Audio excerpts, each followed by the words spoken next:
शेर, ऊंट, सियार और कौवा पंचतंत्र की कहानी।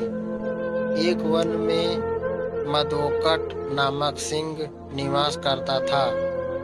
उसके बाघ, गीदड़, कौवे जैसे कई अनचूर थे। ये दिन रात सिंह की सेवा करते और सिंह के मारे शिकार के अवशेष से अपना पेट भरते थे। एक दिन एक ऊंट कहीं से भटकता हुआ उस वन में आ गया। जब सिंह की दृष्टि ऊंट पर पड़ी तो उसने अपने अंचूर से पूछा, यह कौन सा जीव है? हमने पहली बार ऐसा जीव अपने वन में देखा है। यह वन्य प्राणी है या ग्राम्य? कौवे ने इस प्रश्न का उत्तर देते हुए सिंह को बताया, वनराज, यह ऊंट है और यह ग्राम्य जीव है। भाग्य इसको आपका भोजन बनाकर ही यहाँ लाया है। आप इसे मारकर खा जाइए। नहीं, मैं ऐसा नहीं करूँगा। यह तो हमारा अतिथि है। अतिथि को मैं कैसे मार सकता हूँ? यह तो पाप होगा। मैं उसे अभयदान देता हूँ। जाओ, उसे आदरपूर्वक मेरे पास लेकर आओ। मैं उससे मिलना चाहता हूँ। सिंह ने कौवे को आदेश दिया। कौवा कुछ अंचूरों के साथ ऊंट के पास गया और उसे सिंह का संदेश सुनाते हुए बोला, मित्र, वनराज सिंह ने तुम्हें अभयदान प्रदान किया है। वन के राजा होने के नाते वे तुमसे मिलना चाहते हैं।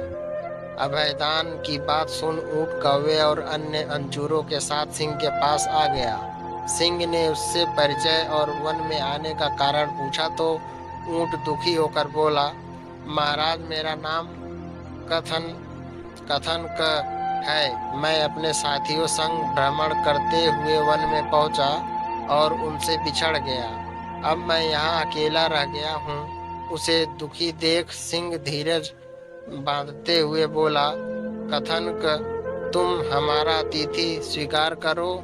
इस वन में जहाँ चाहे वितरण करो और हरी भरी घास का सेवन करो। कथनक सिंह की आज्ञा का पालन कर वहीं रहने लगा।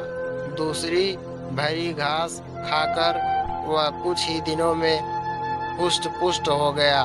बाघ, गीदड़, सियार आदि वन जीव जब भी उसे देखते उनकी लार टपकने लगती।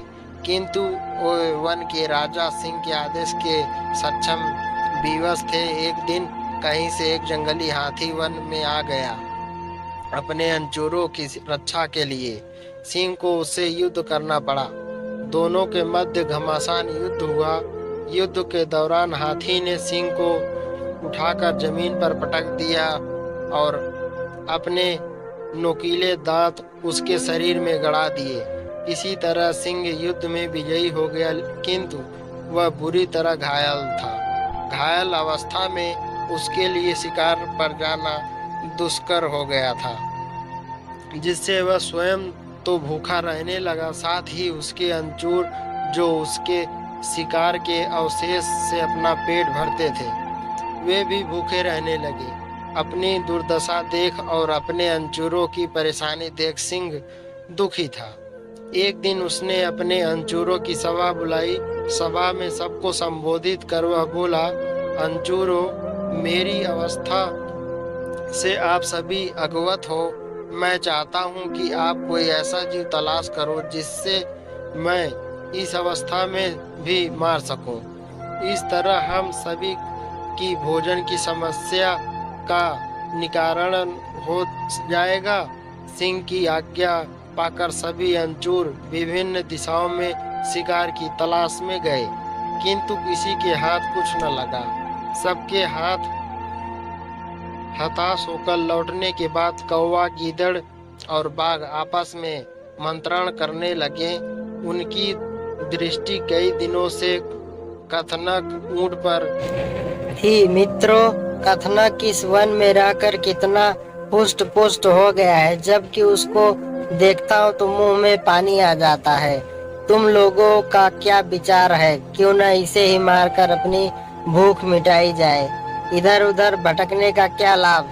गीदड़ बोला, कह तो तुम ठीक रहे हो गीदड़ भाई, किंतु वनराज ने उसे अभिवादन दिया है कि वो उसे नहीं मारेंगे। अब तुम ही बताओ कि उन्हें कैसे मनाएं। कौवा बोला, गीदड़ इसका उपाय पहले ही सोच चुका था। उसके अपनी योजना कौवे और बाघ को बता दी। दोनों ने उस योजना के लिए हामी भर दी। साथ ही अन्य अंचूरों को भी योजना के बारे में अच्छी तरह समझा दिया। इसके बाद वो सिंह के पास पहुंचे। गीदड़ आगे आकर बोला, वनराज, हम सबने आपके लिए शिकार की बहुत खोज की, किंतु हमें कोई न मिला। कथनक शारीरिक रूप से विशाल है और अब तक वह पुष्ट पुष्ट भी हो गया है। यदि आप इसका शिकार करें तो हमारे कई दिनों के भोजन की व्यवस्था हो जाएगी। मैंने उसे अभिवादन दिया है, मैं उसे नहीं मार सकता। सिंह ने दो टूक उत्तर दिया। यदि कथनक स्वयं को आपकी भूख मिटाने प्रस्तुत करे तो तब तो आपको कोई आपत्ति नहीं होगी। गीदड़ बोला, नहीं, तब तो कोई आपत्ति नहीं है, किंतु क्या वह ऐसा करेगा? सिंह अचरज में बोला, वनराज, कथनक क्या आपके भूख मिटाने तो इस वन के समस्त प्राणी तत्पर हैं। आप आज्ञा करें। इस तरह गीदड़ ने अपनी चिकनी चुपड़ी बातों से सिंह को मना लिया।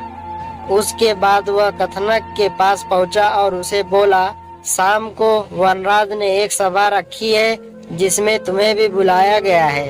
शाम को सिंह की सभा में वन के सभी जीव उपस्थित थे। कथनक भी उपस्थित हुआ।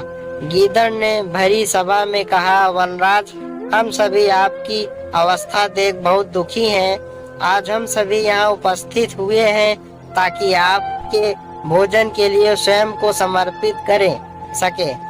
इसके बाद एक एक कर सभी जीव सामने आकर स्वयं को सिंह के भोजन के लिए प्रस्तुत करने लगे, किंतु गीदड़ उसमें कोई न कोई कमी निकाल देता और सिंह उन्हें खाने से मना कर देता। इस तरह किसी को छोटा, किसी के शरीर पर बाल, किसी के तेज नाखून होना आदि बहाने बनाकर गीदड़ उन्हें बचाता गया। जब कथनक की बारी आई तो उसने देखा कि सारे जीव स्वयं को सिंह के सामने प्रस्तुत कर रहे हैं और सिंह किसी को भी नहीं मार रहा, तो सबकी देखा देखी उसने भी स्वयं को सिंह के सामने प्रस्तुत कर दिया। वनराज, आपके मुझ पर बहुत उपकार है। अब जब आपको आवश्यकता आ पड़ी है तो मैं स्वयं को आपके समक्ष प्रस्तुत करता हूँ। कृपया मुझे मारकर अपनी भूख मिटा लीजिए। कथनक को विश्वास था कि अन्य जीवों की तरह सिंह उसको भी नहीं मारेगा, किंतु जैसे ही कथनक की बात पूरी हुई, गीदड़ और बाघ उस पर टूट पड़े और उसे मारकर खा गए। वीडियो को लाइक करें, कमेंट करें, शेयर करें और हमारे चैनल को सब्सक्राइब करें। Thank you.